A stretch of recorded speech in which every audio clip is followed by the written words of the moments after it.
300 starts with a voiceover explaining how Spartan boys turn into real Spartan men. When a Spartan is born, he is observed thoroughly by a Spartan inspector over a cliff, where hundreds of feet below lay the bones of dead Spartans who did not make the cut. If there are any signs of weakness, sickness, or problems with the young one, he will be killed. The boys learn how to fight and train at an early age, and when they turn 7, they are separated from their mothers where they train some more and go through an initiation of rites, like getting whipped without showing emotions and being left out in the snow and cold to fend for themselves, before they can return home.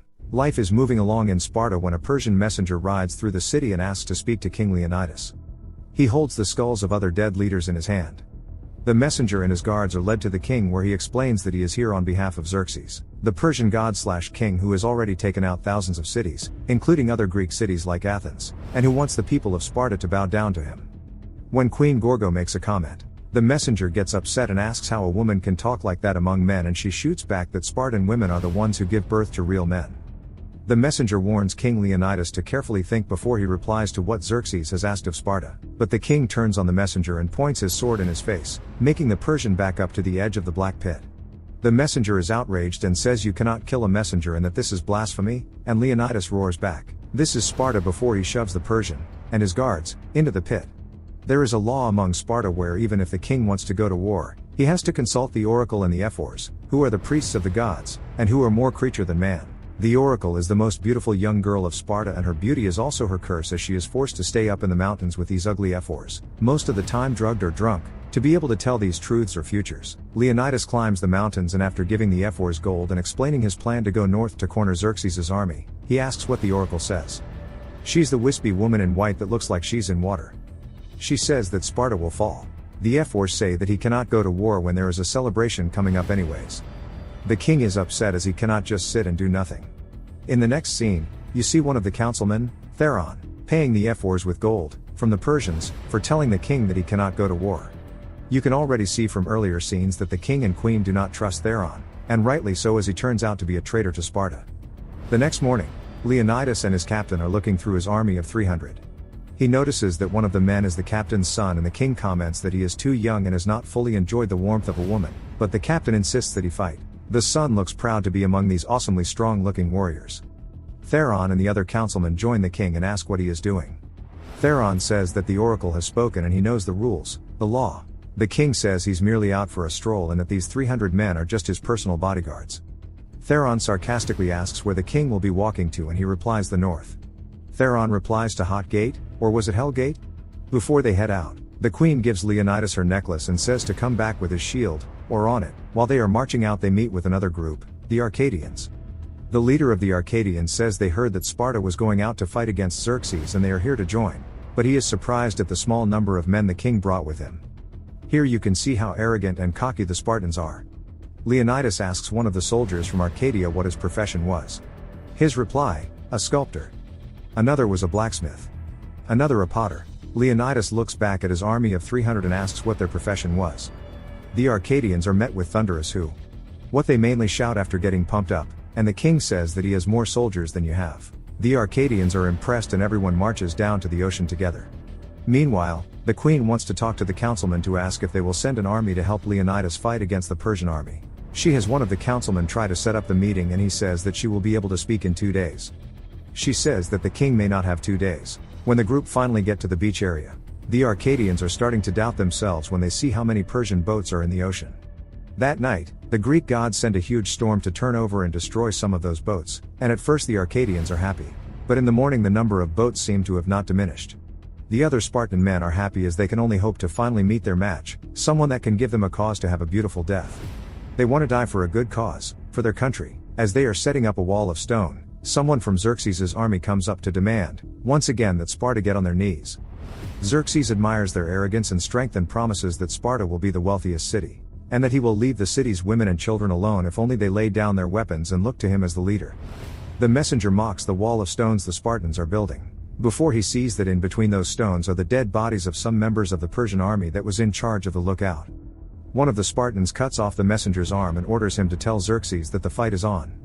While this is happening, some of the Spartans notice that someone is following them. It turns out to be Ephialtes, a hunchback monster who wants to help fight. He warns the king that there is another opening that the Persians can get through.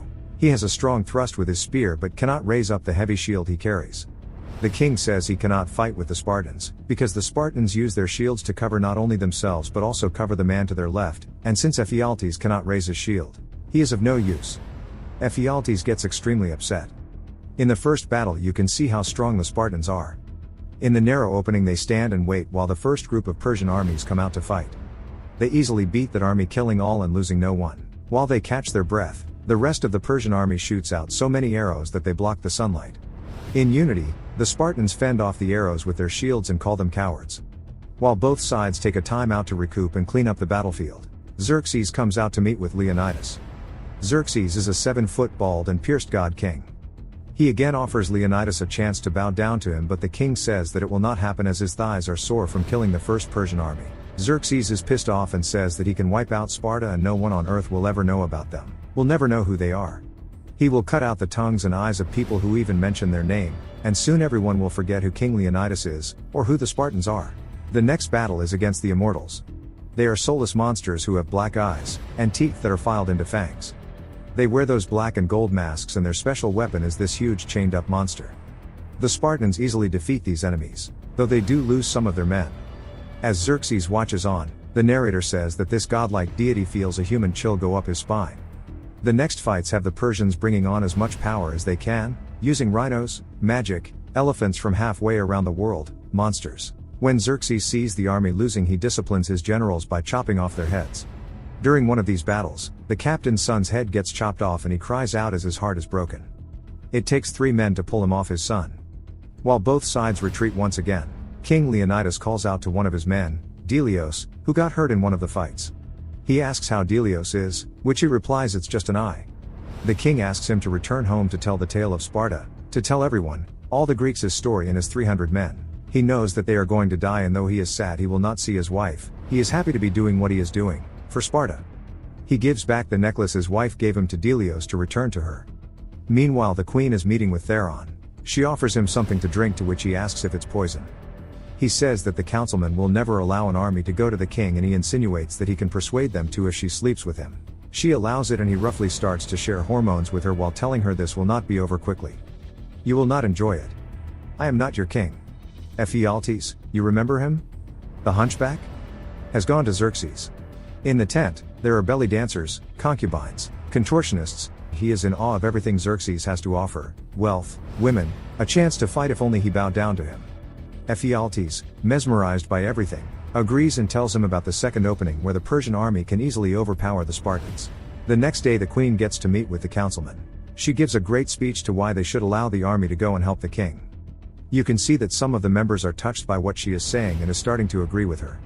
When she ends her speech, Theron sarcastically applauds her. He turns against her by saying that why should anyone listen to her, as she is an adulteress. He tells everyone that she came on to him and offered herself to him, but that he is an honest man and turned her down. She gets upset and starts to go after him, but he orders 2 guards to grab her and take her out of the room. She then grabs one of their swords and stabs Theron in the stomach. She pulls him close and says, "This will not be over quickly. You will not enjoy it. I am not your queen." When she pulls out the sword, his money pouch also comes free, and as he falls, so do the Persian coins that he's been bribed with. The other councilmen pick one of the coins up and realize he's a traitor, and word spreads quickly. As the Arcadians leave camp, it is just the king and what's left of his army. The Persian army and everyone is surrounding them. Once again Xerxes comes out to watch, and one of his minions asks Leonidas to bow down to Xerxes. Don't they get the hint already? But this time Leonidas actually takes off his headgear and puts down his shield and spear and kneels down.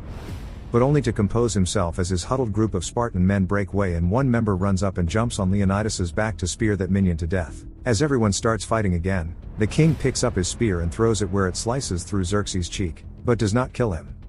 Xerxes is surprised and holds his hand up to his bleeding face. One by one the Spartans fall, even the king. One of them tells him that it is an honor to die at his side, to which the king replies that it was an honor to live at his side. After facing the sun and saying his last words, "My love," the rest of the Persian army kills him, and they make sure all the Spartans are dead by shooting a gazillion arrows into the air again. Delios returns home to give the queen the necklace, and he spreads the word about their so-called victory. It ends 1 year later, where Delios looks like he's the leader of the Spartan army now, and they are getting ready to fight the Persians again. But this time there are thousands and thousands of Spartans, and on command, they run for battle. Make sure to subscribe and turn on notifications, so you can watch more movies like this. Thanks for watching.